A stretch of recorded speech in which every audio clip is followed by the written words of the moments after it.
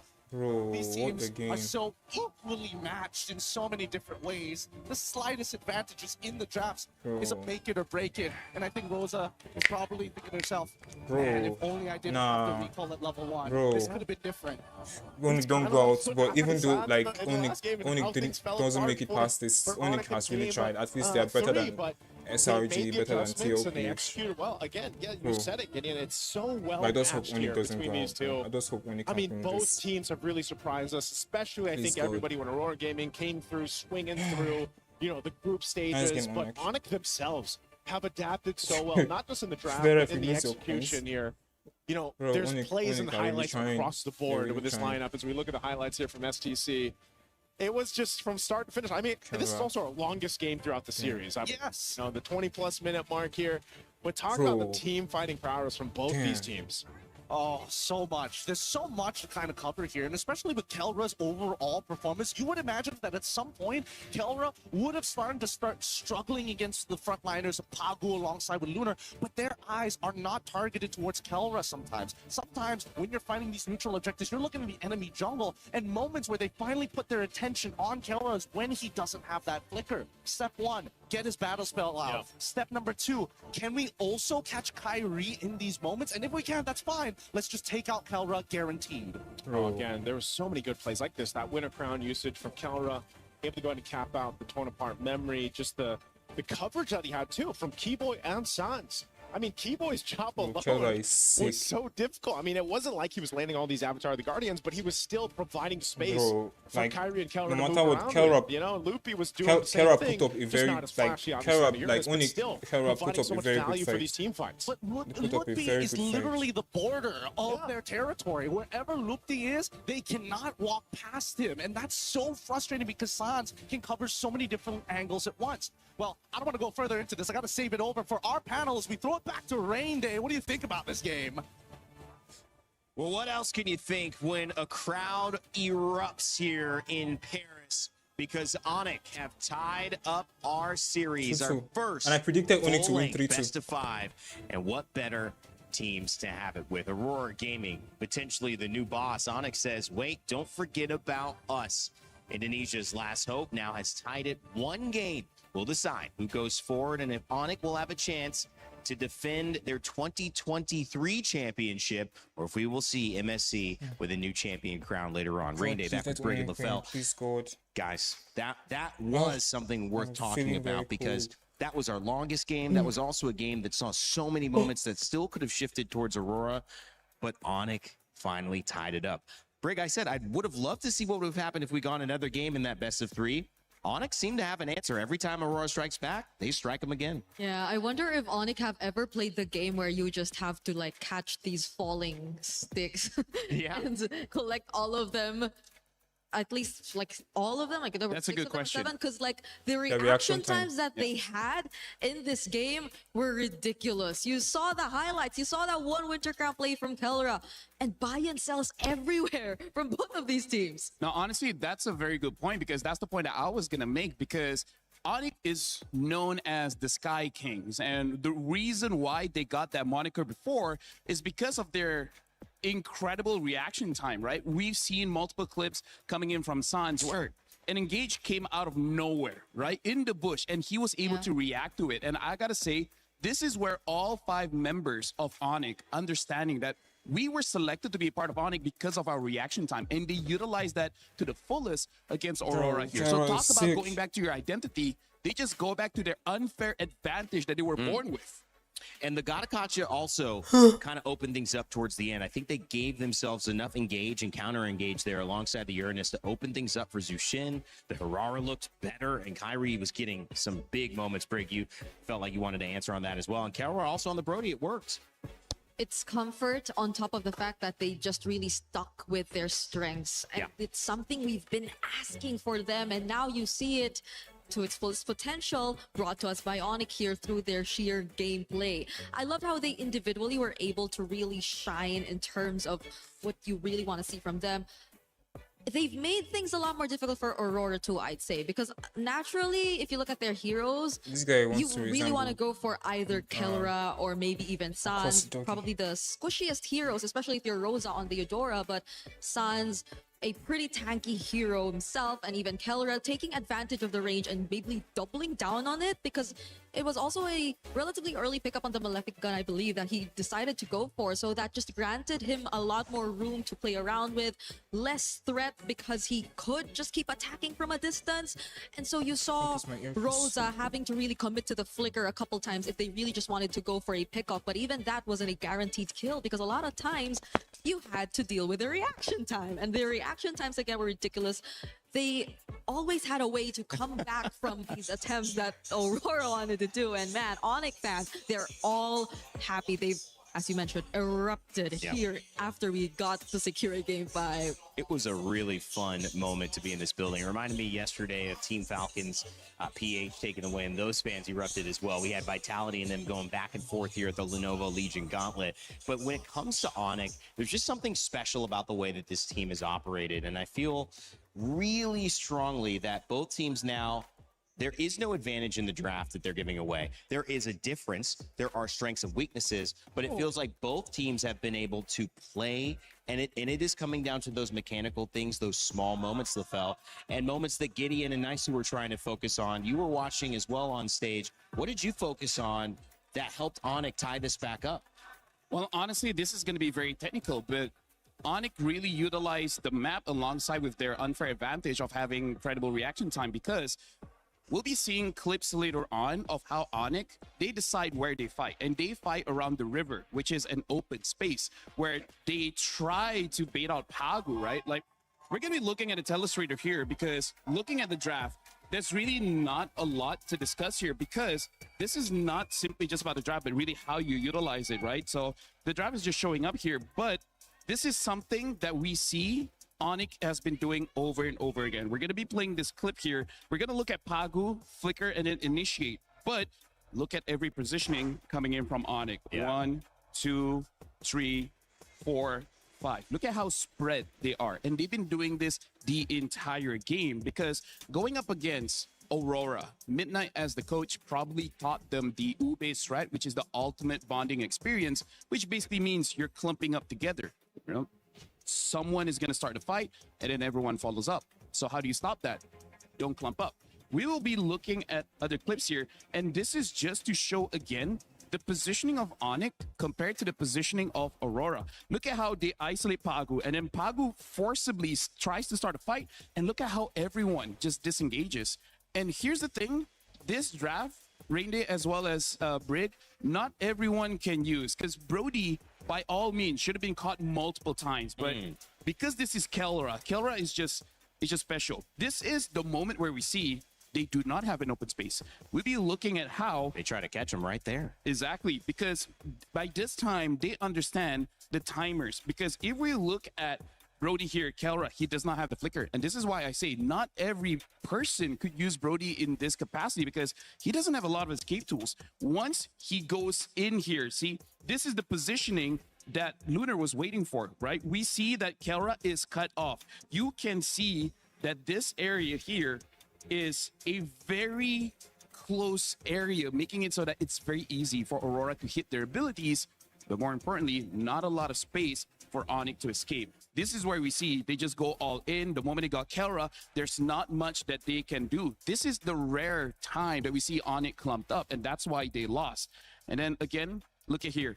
We see that all the focus is on Kelra again because he is supposedly one of the easiest members of Onic to catch. And yet, when we zoom out, we see that even though they engage Winter Crown into flickering out, and then eventually we even see the Gato Kacha ulting on top of Kelra just to provide him that heal. So this is what Onic did. They understand habits. Aurora has a habit where either Pagu or Sigibum or even Lunar, depending on the draft, one of them will start the fight. In this one, it's pretty obvious it's going to be Pagu on that Belric. So as long as you're able to spread out, you bait out the ult, they can re-engage. That's also another thing that we got to talk about the draft. Having the Zushin, the Uranus, as well as the Herrera. One of the best things about them is that they can get out of a fight and they quickly go back in.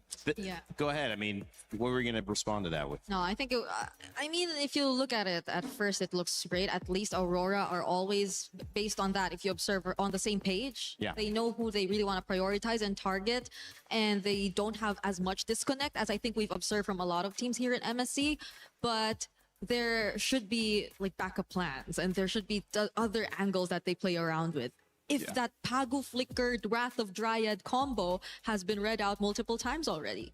But the problem is, I feel like they understood they got to get Kelra. But again, this is why Kelra is the gold standard. This is why his name was also mentioned as one of the best that the game has ever produced. Like, by all accounts of logic, he should have died many times. Yeah. Right?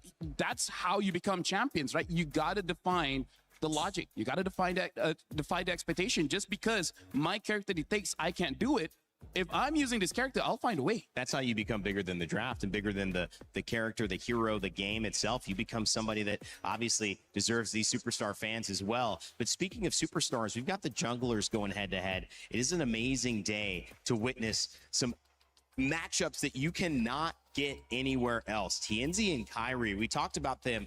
TNZ, phenomenal on Aurora Gaming. Kyrie having a great response, however, and actually winning. Not only in turtle kills, but lord kills, damage dealt, and of course 8-0-4 in this last matchup. And the Herrera against the Paquito, it makes me wonder, LaFell, if it's not just the Paquito, it is really looking at, well, maybe we need that Paquito in gold, maybe EXP. I'm with you. Yeah. I'm with you in gold because this is the last chance. Yeah. Someone's going to go home. Yeah. Right? Both these teams are showing grand finals performance. They are. So I feel like for Aurora, win or lose, you got to get Sigibum on that Paquito if possible, because TNZ is a great jungler, but we can definitely see Sigibum on that Paquito is something else. Yeah, it's a really good comfort pick that I feel like wouldn't make Kellra as comfortable, supposedly. I agree. Because Yeah. earlier into the Harith, I feel like Keller is just so He enjoyed aware of that matchup already. Yeah, he already knows how to play around the Harith, and he also himself masters the Harith well enough. But Sigibum on a Paquito is a different beast And Freya. on Freya, and that too. So the fighter matchups, having Aurora get that, and maybe seeing Tianzi on a different, maybe not the Lucas, if it's not really something that they Just could- assassin, not or a just fighter. an assassin. Could be interesting. That's maybe them playing to their strengths. Okay, we'll have to wait and see. Draft coming up in just a moment. Until then, we want to send it over to an announcement about Street Fighter. They're actually playing Street Fighter at EWC right now on the Alliance stage. However, in-game with MLBB, you have a chance to play Ryu, Ken, and a cool Street Fighter matchup in your games.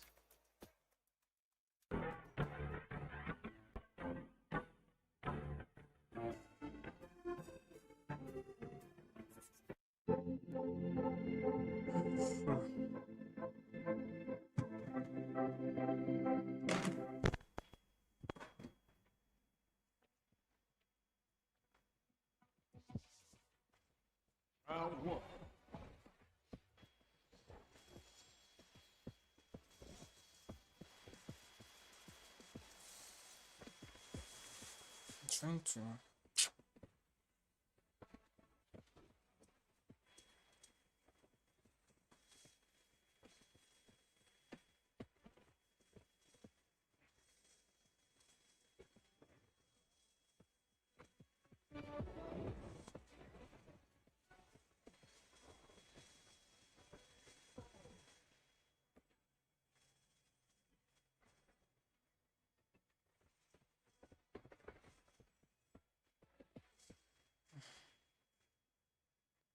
Thinks he can come in here and play my game. No, he knows nothing.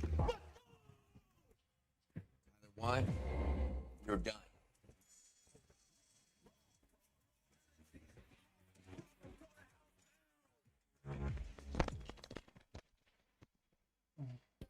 Play is in our DNA. Whenever we let it out, it becomes our superpower.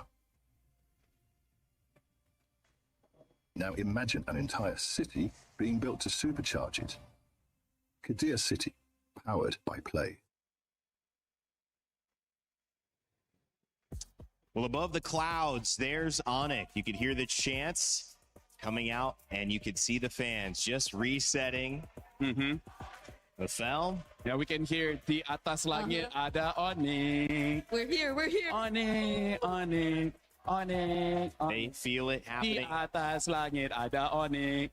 Here's the thing. I feel like for both teams, in terms of the draft, they got to stick to their guns. Yep. Kellra has to stick with the marksman. Sigibum has to stick with the fighter.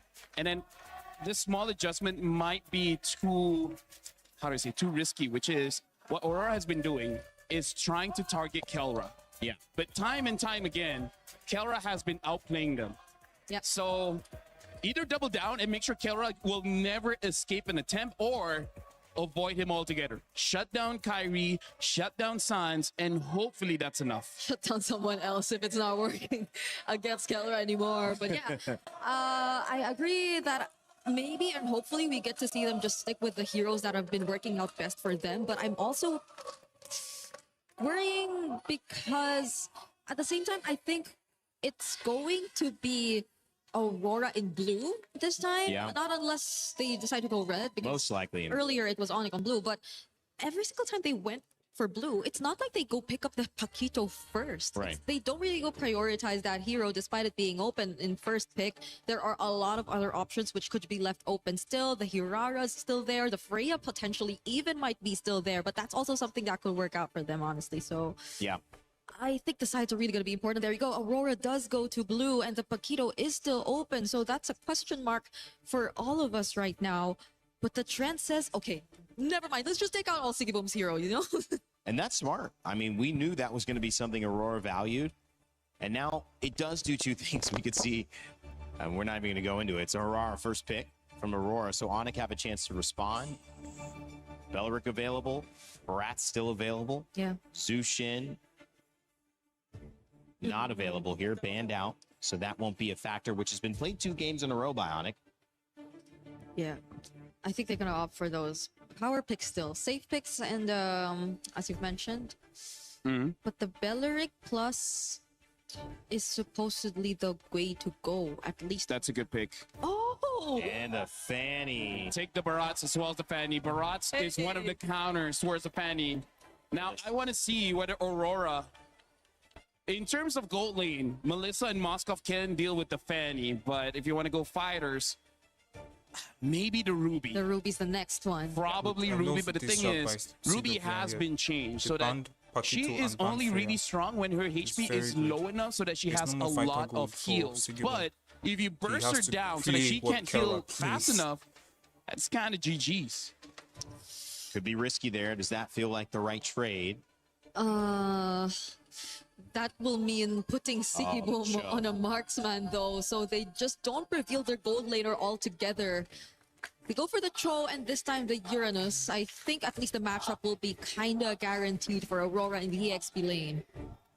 Not gonna lie, I'm liking Onyx opener a little bit more here. Yes. Because even though Cho, on paper, in theory, can catch the Fanny, we've seen the reaction times of the players of Onic. Yep. I feel like it's going to be difficult. I really feel like it's going to be difficult to catch this Fanny. So he might have to target someone else. And that someone else could be either Keller or Sans, but I don't think you could even count on them to be the best targets. If Sans gets his hands on a high mobility mid laner, which I think a couple are still out there, we still have the Valentina. I was supposed to mention it. Yep, does get picked up, so it won't make things any easier now for whoever you want to target as Pagu on the Cho. This might sound crazy.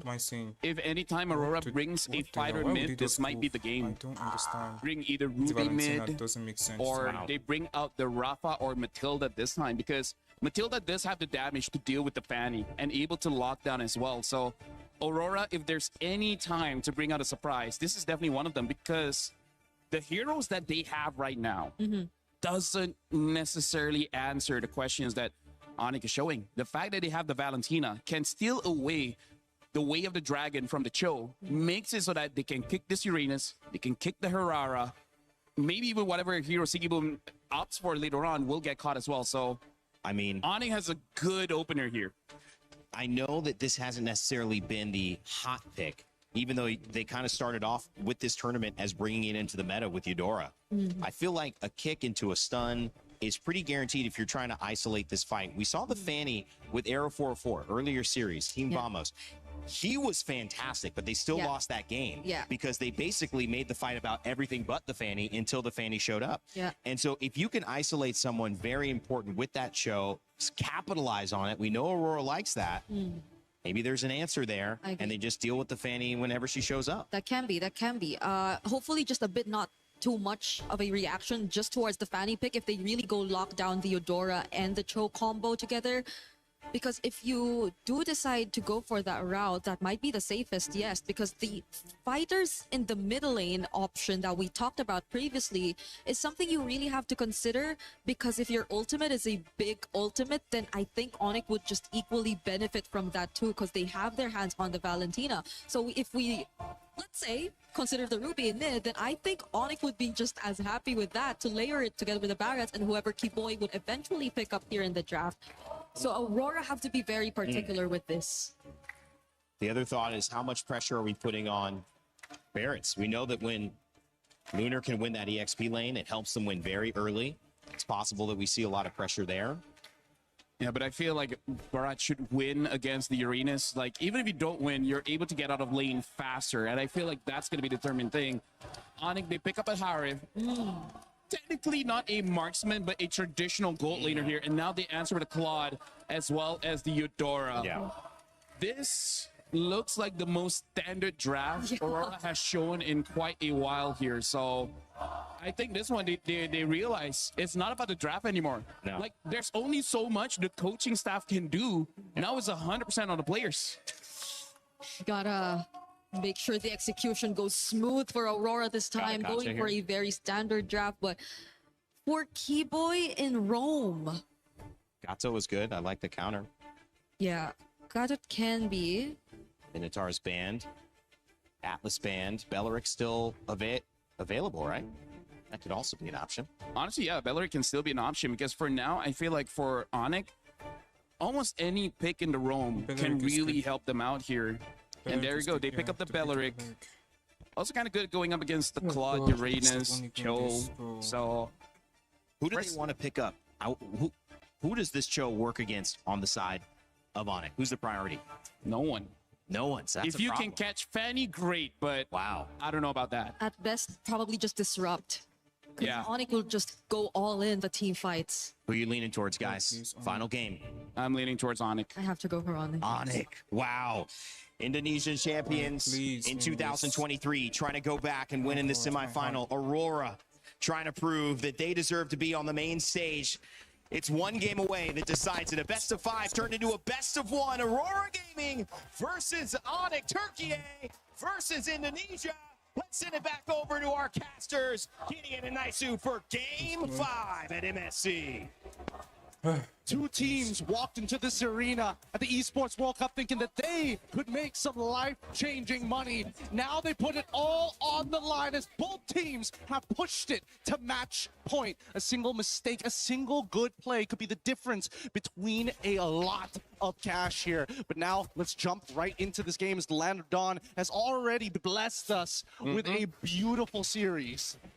And even this draft, Gideon, for Game 5 brings us, I feel like, back to the fundamentals, you know, for the most part. Even if you look at Aurora Gaming lineup, our panel talked about it. There's no more things surprising yourself in the draft. It's pretty standard. There's only so much that the coaching staff can do. It comes down to that execution. Onic on the same foot. Pick up some of their best heroes across the lanes here. Again, to see potentially Kyrie on this Fanny and Kelra having the Harith here, there's something that can be said for the movements, the way they move around the map alone can set things in pace. Let's set the stage here because so far, Aurora, you can tell that top side is definitely going to be their strong side. Lunar playing a much better game this time around, not having to deal with the Esmeralda, but against the Barats, it's going to be a lot easier to kind of outmaneuver and control this lane better, especially since it's a no-go lane. Nobody's going to die here. There's nothing to worry about. But on the bottom side is where it gets interesting. And I was wondering in the draft whether or not, you know, this Cho was going to be the difference maker. Yeah. Both sides had to take Purify in this case. So it's a general neutral lane. But knowing Sigibum, he's played this matchup against the Harith many, many times before in the previous year. We can see this pressure already on these green camps of Kyrie. Pago takes some shots here. Quarter of the health, he's going to have to get on out of there. This is one of the difficult things for Pago to deal with. You know, when asked the question, who's the best target for those kicks? Who's the best person to go for? And it's honestly, it's Kyrie, but as mobile as a Fanny is, that's a tough task to take here. First turtle up for grabs. Onyx going to start it up. Lunar kind of gives that information, but Tienzi's not anywhere near it. So first objective, turtle, going on. They're just uninterested. There's just no reason to fight for it as of right now. Not until they have that kick to start developing a dedicated lead. Now, Onic recognized this, right? Sans immediately takes away the dragon on their side in case they could find a moment to snowball this even further. The mid duos have been doing really, really well and have adapted a lot throughout the matches. Now they're going to go down towards their insurance policy. Carol getting a really good freeze here onto Sigibum. And this is where it starts to get dangerous, right? If Sigibum unfortunately uses his BMI too early, there's a chance he gets run down by Kelra with the Zaman Force. It's almost to be on the other side. Luke using the flicker. Daytona's welcome into the wall. There's a follow through. Nice! From Sans. Beautiful. Beautiful, Kyrie. Dance! It's a win. All over the board. Oh my god, Kyrie doesn't have energy. Kyrie doesn't have energy. Oh my god, Kyrie, what the fuck are you doing? Taking out Kyrie and Pagu with the G Kundo will be able to get away. No follow through damage. It's a trade the 2 for 2. Jungle for God, jungle. that was hot. Pagu, wow. Let's look at this one more time because again, the play coming in from Sans was good, right? He flickers on over to guarantee the kick to the right side, but that third hit of G Kundo breaking it up at just the right time, allowing Lunar to survive this, and also using his Purify. He probably should have used it slightly earlier, but it doesn't matter. He got the damage off of his shield, and even What the from hell? Onyx side, they don't mind this trade at the end of the day. So what if Lunar gets it? We'll eventually be able to deal with it later down the line. So for now, those who found the kills have the money to go even further. TNZ and as well as Kyrie dead even right now, but only a slight lead, 1 level lead for TNZ.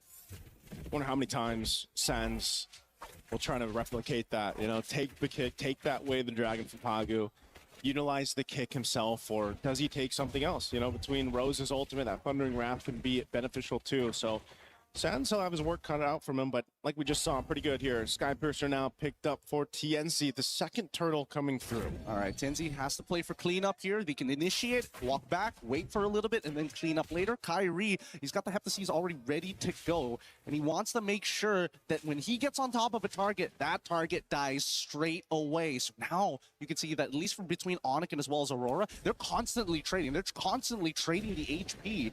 Bro, they want to focus Kelra. Way the dragon held on Kelra by uses Sans. ult. There's the Daytona's welcome, you know, right on the mark. Kyrie coming through, consecration already going to be used. Quarter to help on the turtle, fuck. TNC will secure it. Fight breaks out. Yes. Blazing duet, not enough. Keyboy will fall, and then Look at Kelra. another trade. Kelra has some Kelra space doesn't to have work with, a ults. whole lot of battle spells used up as well. Bro, Kelra And is still TNC doing- will get away with the iframes here on that Hirara. He's dancing around here. Kelra playing a dangerous game. You can tell by that positioning. Unfortunately, the Zaman Force might not be enough there. Onic now trying to set something up. They want to see Sigaboom, but they don't notice him just yet. He's hiding in the bush, and the denial of information has caused Onic to give up on the dive. Okay, they're going to get forced out of there. They wanted to make a play, but luckily Sigaboom has that protection. Pagu, there's the kick. Right Purify, on cue. Kelra. Purify still Nice. available. Now it's Pagu. Nice. Join the fight, He's dead. swinging on through, Pagu gets is dead, stunned, no? Thunder and wrap down. Pagu trying to get No, away. flickered Burns out. the flicker. Free he will turrets. survive. Neither Bottom team lane, falling but in the exchange. then You can top tell lane is gonna how antsy both sides are. Sigaboom luckily doesn't get his recall cancel, but that will mean that bottom tier 1 is under threat. They are willing to trade topside, but at least from Kyrie's POV, easily is able to dodge out of the right ability. fuck? Does he get the turret? Oh, it's one almost. auto attack. It's as good as gone. Yeah. Take a little bit longer to take that one down, but pretty much Onic just trying to find what they can across the map here. It's Bro, really who's gonna neck and go neck in game bottom 5 lane? so far, Gideon. Again, this is exactly how you want this series to pan out here. Neither team Yep, really I pulling think- the switch just yet. What the Pedal fuck? to the metal, but right now it's going to be a tier 1 that falls on our Jesus. side. Whoa, already some pressure there. Rosa burning the flicker to survive. Actually, Sans burning his flicker, and now trying to No. secure that Okay, purple okay. buff. They do just that. Pagu Kyrie takes- forcing himself out of sight of the jungle. So this is just a battle for buffs and just tier Bro, 1. I think anyone who And wins you know this game that wins the Hirara grand generally finals. has a bit of an advantage Like, in these legit, moments, bro, especially this game with is slight leads peak. on their sides. Best part yet, the iframes making it even harder, especially since you can control the timing of when you decide to drop down that falling maple. In the meantime, though, as we can see Aurora alongside with Onic contesting for the space at this point, the main contestant is having control over this mid lane. If we see TNZ make a mistake here, luckily he doesn't walk into the lane, goes for the Little Wanderer instead and let Sigaboom actually absorb this wave. Onic miss out that opportunity. Okay, waiting patiently here too. Last turtle of the game. 1 for 1 across both sides for this objective. Onic will play it a little bit slow. Keyboy waiting, he's got a flicker available. Conceal gonna be used. He's gonna force the fight for this third turtle anyway. They get stunned in their Ult tracks. somebody. Kyrie Nice, jumping nice through. ults. Takes the turtle Bro, away. Onic are angry, bro. Welcome into the wall. Nice. He goes, and Rosa's gone. Kill that Pagu. Now Pagu, nowhere to run either. Kill as that he's motherfucker. collapsed down Nice. by Onic. Thank you, They Jesus. got the objective and the kills. That was a hot play coming in from Onic. It felt calculated beginning to end. The timing of Keyboy utilizing his Wrath of the Dry. It's not to mention just an amazing flicker detona's welcome right onto Rose's face. Nothing they could do at that point. They reached, they grabbed, and they caught the ball out of the air Nice. from Aurora. Let's look at this replay one more time because as Kyrie makes this play, it catches afterwards, but it catches just enough. With Rosa already down and TNZ having no combo points to actually go into his iframes, literally nothing you could do there. And that's the thing too. The fact that it's broken walls and you have this fanny, you can utilize a little extra opening on these turtle pits or eventually the Lord pits. Something that you can do here. So Kyrie can kind of just swing on Keyboy has flicker and ults. into those fights. Keyboy has flicker Following ults. through Watch, the watch, rapid watch, drive. watch, He can do watch. it again onto the tier 2. Already Nice. Very good. Beautiful.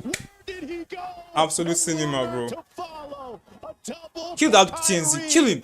But now TNZ waiting for the rest. Rather drive pop the top. Kill him. Nice. Maniac. Maniac. Let's fucking go! Let's go, Onic! Bottom side tier 2. Bro. And they've evened out this score. 3.2k lead in their hands. Let's Things are go. getting extremely Maniac. dangerous for Aurora. Sigaboom, he's got to be careful here. That BMI is literally his only lifeline. Just watch. As soon as the BMI drops, you see that Kelra said, hell no, we dive in this. We're sending the goon squad to take him out. And they line this Woo, up I'm so freaking well happy. Let's go, for the Onic. whole team, but for Kyrie just to make those plays again on this fanny, how do you keep track of them? I mean, we've asked the question all darn MSC. How do you keep track of Aurora? Well, when you put the fanny in the hands of someone like Kyrie or any of these specialists, this is what you have to deal with too. It feels like its own iframes. It's tough. It's really tough. Kyrie has been playing a really strong game here. Those cables have been ultra accurate at dodging some key abilities from the side of Aurora. Even Lunar, I think he can't be that frontline that they're hoping that he can be right now. He hasn't won his lane hard enough. And with the 8 extra assists, well, technically 5 extra assists that Mlbb has been able to gain for himself and to chastise Waldron, he is so thick. Luckily, Lunar is able to get one of his own. This Lord is being started up here. Holding it at half health. Onic with a clear lead. They have control of this. They might be able to just go ahead and secure this. It looks like they are going to do just that as TNC is up top. They have the information, and Onic will play around now with this first Lord secured. Mid trio has been playing a phenomenal game here for the side of Onic. And unfortunately, for the side of Aurora, they've missed their window to develop their snowball even further. With the Maniac being given over to Sigaboom, no Onic's fighter, side, no win. resetting them from all that early might game pressure be, that they like, were legit. applying. Now they have to hope that Sigaboom gets the right items at the right time. Wait. Tienzi can only Sigaboom, do no so fighter, no much. win. So, So is he the close to finishing new, the golden what's the stack. name? Arfi. So New close Arfi, here. bro. Lord slowly approaching fighter, that no win. bottom side. Again, with this kind of lead, Sticky Boom just needs more time. He just doesn't have enough firepower here. And if they take out Rosa, so much damage of this profile for Aurora Gaming is expended. And they slowly walk this one in. This Lord coming down to this bottom Conceal, side. Keyboy. Pops He has into flicker. conceal, He has his looking ult. for a potential flicker play. Lord's going to go ahead and charge into the base turret. They already pop off some damage. Trying to keep them at bay. Lots of Lunar damage. has to disengage. They just think want they to can clear out this still get Lord. the They turret. want to hold on to these base turrets. Bro, Kelra Kelra is jumps in fucking with Sonic angry, bro. Force, pushing him off the turret just to secure Gold standard, it. bro. And now Onic will go ahead and call it off. They look for more space turrets up top. Kyrie. It's a bluff. They can't do TNC shit. holding it in bay. Bro, They hold on to almost two base 7K turrets for gold now. Onic right now just aren't falling for any of the typical tricks. Yeah. We're going to lose another shielding here. Yeah, that's pretty much everything. Onic have set this up for a final push with the next Lord. Keyboy still has his They can- ult, mind you. He still has his flicker. March in. It's an Lupi all-in. jumping in, and they still the rather drive. Lupi They're is dead, forced though. to fight anyway. Lupi gone, and Nice. Siggy both two. Kyrie still going. Kill They're that cut Pagu. off from each other. Pagu Bro, trying to get turret away. damage, Kelra, turret damage. A couple Only shots. Keyboy Still don't has the die. shield. No, They're no, so no, low back, though. back. Aurora They wanna Gaming chase. might want to They're punish. chasing. They're still following through. TNZ has mobility, Nice but they conceal. will rely on the conceal Beautiful to count. get away. And Sans, he's ready to intercept every a single game. time. Onic, they are well connected right now. And Aurora, they've tried a couple of feints here. Yeah. They've tried a couple of motions where Pagu is trying to bait a reaction out of Onic, but they're just not flinching anymore. And I think that confidence is starting to build up. It's surmounting to some real damage in Kelra. He's not dropping the ball. Same goes for Sans. Look at the disparity of damage dealt by the key members here of Aurora Gaming. TNZ there at the bottom, Siggy Boom there at the bottom, and look at the difference for Onic. Such a big difference in terms of damage, and that's just because of how these team fights have played out. Onic has all the room to work with, especially for counter provided by this team. That Siggy Boom has just been trying to catch up, and we know this, Gideon, when you are delayed this much on that power spike for the Claude, it's really tough to get back into the zone of this one. It is hard, but at the same time, they've got some decent wave clear on their end between TNZ, Sigaboom, and as well as Rosa. They should be the ones who are proactively trying to work together to clean these lanes, while Pagu and Lunar needs to delay lanes. On the opposite end, Onic very happy to be in this position. You know, they still have access to those steel cables, and Kyrie can do whatever he wants. Go to top side, set up the wave, reset the Lord again. They can do this all day, all night. They got to clear out that bottom wave here. They do just that. Half health on this Lord. Onic has control. Looking to see if they can bait something from Aurora Gaming. Doesn't happen. So objective secured. We'll have to see Aurora Gaming's lineup if they can defend once again. Already losing one base turn on the last push. They maintain it too. Are they in a position to withstand another push in? Aurora decided not to. So now that they decided to, you know what? We're going to let the Galore come in. There's a pretty good chance that they lose all their inhibitor turrets. And that's a dangerous decision to make, because all of this is so that they can get to the 42K mark where they have an option to maybe try and get a good team fight down to turn the tides. But I don't know how they're going to get neutral objectives. And until we see a full wipeout on Onyx's end, I don't think Aurora necessarily can push through just yet. T-Boy walking in on that bottom side here. Lord already in the base. Still has a flicker available. The Lord's actually going to go down very quickly from Aurora Gaming, so they maintain it. They still have some waves pushing in.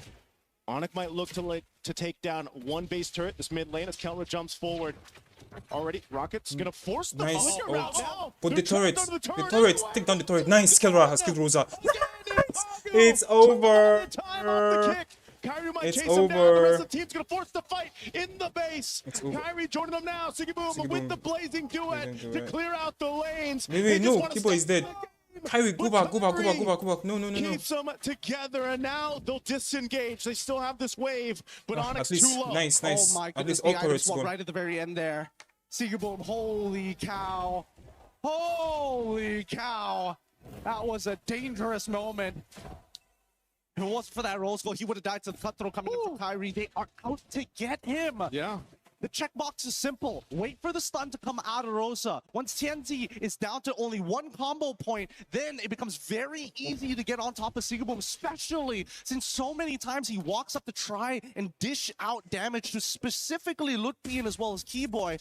I think that's where you see a lot of the vision starts to narrow down. He's got to open the mind back up here. He's got to look for different angles. His main concern really is going to be Kelra and Kyrie. When people talk Aurora Gaming playing in their league and beating teams like it's nothing, people were calling them like noob, like just a noob league, blah blah blah. Now you guys can see that Aurora never shows.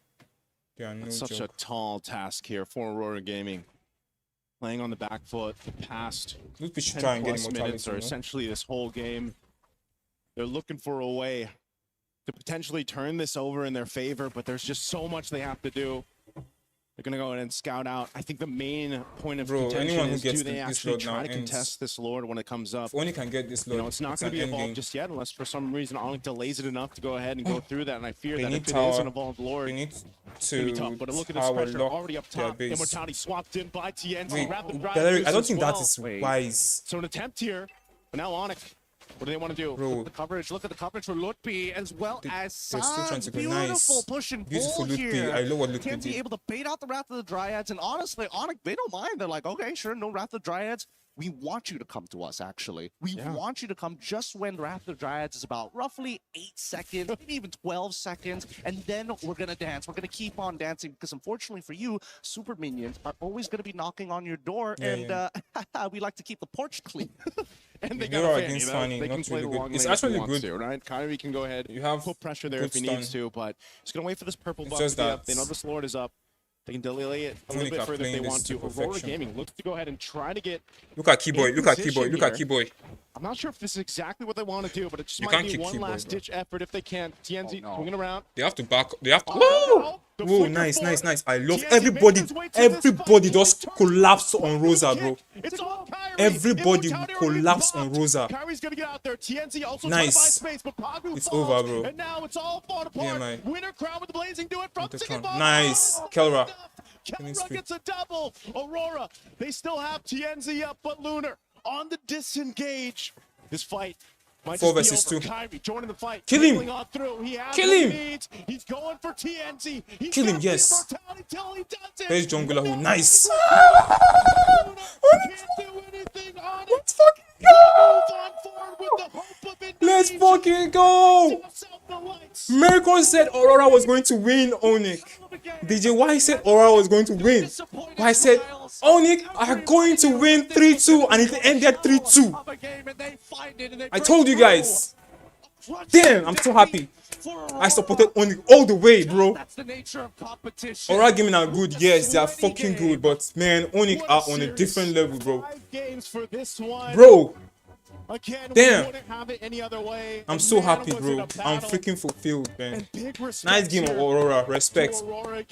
Seriously, respect Aurora. Respect Aurora. Respect Aurora. Aurora are a great team, bro. They are a freaking great team. They pushed the metal forward. Was it truly their destiny to make it to the end? Onic, take that spot.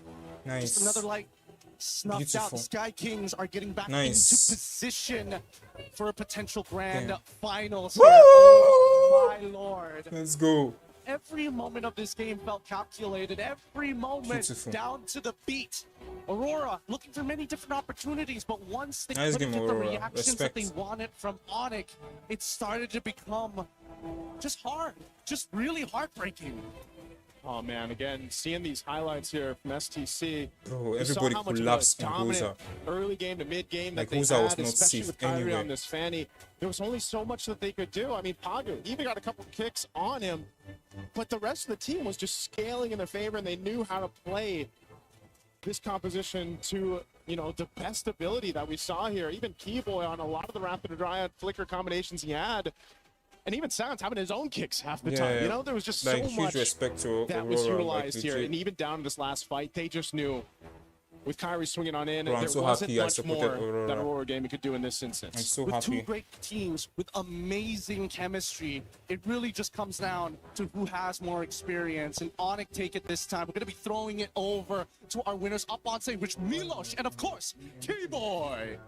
They've done it again. Onic to the semifinals. What a matchup. We all need a moment to breathe after how close that match was. Keyboy, few questions for you before your key crushing moment. Now, this is not the first time, of course, you play Aurora here at MSC 26. You lost in the group stage, you won here in knockout. Why? What was the difference between those two games? I think in the group stage we're not ready too much because they are so aggressive and the hero is good. But now we already know how they play and we got it. Well, you got it, but there was a lot of frustration. There was a lot of effort to win that game. What do you do after game one? Because I saw how the reaction was on your faces. You went back with Coach CW. How do you reset and get back into the game? Yeah, we just think next match the team spirit, right? Yeah, we just focus team spirit and yeah, just enjoy and reset for the next. You have the reset for it then, and you know, you've made the knockout stage. Last year, you of course were here as well. It's semifinals again, 2 years in a row. The question is, are you ready to go deeper than that? Does that add to the pressure, the fact that you're also playing a non-SEA team that wants to get to the grand final as well? Yeah, for us, we want to get the champion again, and we are ready to AWSU here now. Keep in mind, there's now Zericxnn on the other side on Team Spirit. It's not the first time that you play against them. You knocked them out last year in quarterfinals. There's also Sawo on the other team. That's your counterpart in position. What's going to change compared to that last year? Are you going to finally take them down here at MSC? Same like Aurora, we want to take the defense first. And yeah, we are ready to fight Team Spirit. Just ready, Team Spirit. Ready for Team Spirit. I have a lot of questions for you, but a question to the Onic fans in here. What time is it? It's definitely Onic time now. It's Onic time. It's key crushing time. Onic, gentlemen, come on over. You'll get to relax plenty right after this. Now let's all go to the back. Come along. Let's go crush that Aurora Gaming key. No, respect Aurora Gaming. Respect. We waited You guys so played. long. You guys are awesome. What a great match that we had. Incredible best of 5. Now you get to celebrate, Keyboy. Go ahead. Go ahead, gentlemen. Come on in. Aurora played awesome. Last year, Onic made it to the semifinals. This time, they've done it again. Goodbye, Aurora Gaming.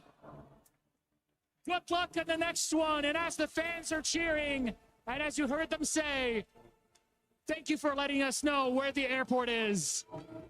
Onic victorious on to the semifinals. They'll be playing gatekeepers to yet another Western team, non-SCA. What happens tomorrow versus Team Spirit? We won't know for sure, but our panelists, they're going to break this match down for you. Nice. The gold standard crushes the golden key of Aurora Gaming and sends them home one last time. As MSC continues, our semifinals are booked. And speaking of tickets booked, Aurora Gaming, yes, we'll have to get those tickets booked for the airport. It's tough to say. But at the end of the day, competition can sometimes be brutal. This one for Turkey was tough. We will see them again, and of course we will see Turkey again in Istanbul in the M Series M8 later on. But the beauty of this moment, a best of 5. Both teams have to hold their head up high, Brig, after that performance. But Onic, man, that was fun to see. Yeah, I was just telling to LaFell, like, this is the only match that made me post again on my social media account. And that's just the beauty of this full best of 5 series that we really got to see between Onic and Aurora. The development they've been through, Aurora, especially entering this competition strong, but Onic too, Aurora, they've been a bit shaky, but you see their tears of joy. You see how happy they are with the small adjustments that they did here and there. That could be a relative. Yeah, I mean, like, here's the thing. Aurora has been winning by basically outplaying the early game. But like Keyboy said, enough time has passed. They figured out how they move, how they draft. And even game number 5, first 2 picks, the Barat as well as the Fanny. I look at Brig, look at me, and I'm like, this might be GG. And we definitely saw, even at the end, you asked us, like, who's going to win this one? It's like, this on draft, Onic won hard for that one. So yeah, this is probably a heavy loss for Aurora because, again, they were set up to win the entire thing. But then at the end, Onic just outdrafted them. So this is a pretty heavy loss. And the only thing I can hope for is that moving forward in this MSC, I hope we get to see more matches like that. Yeah. Other games is like, we outdraft you and then we win everything. I don't want that anymore. I feel like at this point we should have all full series. Yeah, because it feels so much more heavy because you see the attempt and the effort to really shut down certain players and heroes on Onyx's side. You had a Cho, you had a Eudora, but even you asked us the question before entering the game of who do you really try to target? Who do you try to go for? And we couldn't even just confidently say Fanny nor Kyrie anymore because you saw how they were just forced to play defensive a lot of times in that series and that they just had to scramble and find whoever they can just afford to, given how messy the team fights get, and that's really in favor of Onic. 18-minute game. Aurora, like they when you literally look the at that, best probably team. on average, The time Aurora spent in 2 games leading up to this. 9-minuters are what they were known for. And now, kind of shots. Definitely a favorite coming into this. But against Onic, it was tough to call them a favorite. And the little things, that was the theme of today, make a big difference in the fandom, the fan bases, not just from Team Spirit, but also for Onic, might have been that little thing, that little bit of confidence in an even match. 900%. I mean, like today, the team with the better crowd won the game. Yeah. And yes, both teams are amazing, but yeah, sometimes that extra support, just to give you that self-confidence that even Brig was saying, like, you just got to have more self-confidence in this matchup. And then who had that just ends up winning it all. Believe in yourself, and I think Onic did. Eventually, I mean, in the beginning, there was a bit of a test to try and go out of comfort. You saw that? I mean, here's the thing. It's rare that we see Onic being this happy because most of the time when they win, it's a stomp. This is one of the rare times they had to really fight for it. And I feel like this is refreshing for them as players. Like, now there's actual competition. Yeah. We have to try hard this time. Yeah. And they didn't have answers that were guaranteed. We said it came down to those moments mechanically from so many of the players. Buying and selling, winter crowns, little things that made the big difference. And it was sometimes a Cho pick or a Barat's pick or a counter to one of those ISO choices, sometimes an ultimate, sometimes a flicker, that would be the difference. Yeah. I want to... That's got to be somebody's something. Yeah, their wife and husband. Their husband and wife. Yes, that's Coach. Yes. But which one is which, Rick? Which one's the husband? Which one's the wife? How do you know so much about the relationship? We're friends. Yeah. Okay. Mr. Denver Miranda. Yeah. Okay, there we go. Can't forget about that last sequence too. Keller was just looking at the fans. You were talking about the fans, and he was just telling them to keep the energy. Just keep going, continue, and go cheer. It was a moment that you saw how Kellra was very locked in and how satisfied he was after winning that game. Same for Keyboy, and they were just right next to each other. And the entire crowd too. I could see like a lot of the members of the Onic crowd just probably being very anxious about what's going to happen. And probably like they're not as capable of saying anything anymore because the fight was just that close. So congratulations to Onic for really putting on such a great show, and Aurora. Thanks for tuning up. It's been so close. I feel like they've gained at least. I feel sad for them. Yeah, I feel like they've gained at least thousands more fans. Oh yeah. Like after this. And they gained prestige because I think coming into this tournament they certainly set the tone. The Eudora for the first few days, the group stages, the way that they introduced the Rafaela, the Selena, which was banned out every single game by the way, was not able to be used by Rosa, set the tone.